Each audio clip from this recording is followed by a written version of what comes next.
Hey folks, thanks for staying tuned. This is video number 2 in the series on Bridges to Excellence. In the previous video, we talked about what the Bridges to Excellence program is. In this video, I want to talk about the incentives that are available inside the Bridges to Excellence program. I also want to talk about the potential programs that you could submit for. So, let's get started. What are the potential provider benefits to recognition? The first one I would bring forth is incentive dollars from payers. This varies from state to state and payer to payer. There are 3 levels of recognition, and incentives can increase with higher levels of recognition. Incentives can be driven towards copays or tied to copays. That's how you would see it if you were to look at the state of Maine and Maine Care. Another way of doing it would be more like how the state of Texas, actually Blue Cross Blue Shield of Texas works it, and it's a straight incentive per patient being managed with that insurance.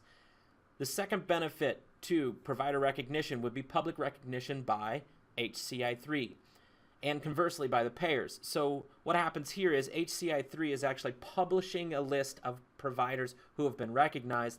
That list then is being consumed by the insurance carriers. The insurance carriers are then marking the benefit. Now, they may just be putting a star next to the provider's name in the provider list, or they may be bold-facing their name.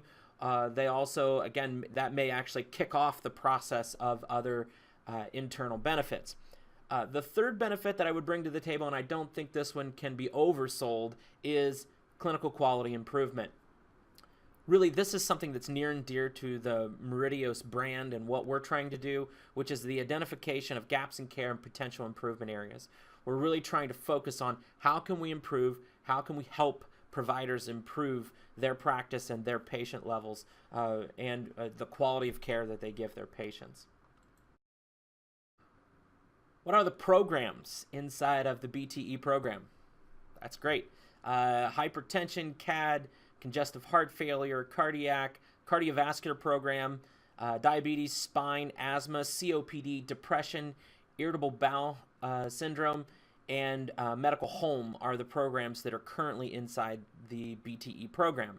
I would also say that each of these have 3 levels to them, and inside the 3 levels there are multiple criteria. These are all driven by national standard criteria. Again, HCI3 are the ones that are managing what actually goes into these programs and how they're calculated. So multiple programs here. Many of these can be submitted electronically. That's actually one of the things that Meridios brings to the table, is the ability to help you submit these programs on a quarterly basis electronically.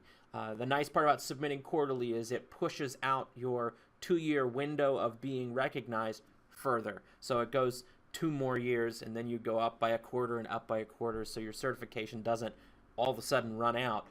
You're continually keeping it up to date, and that's one of the benefits that Meridios can bring.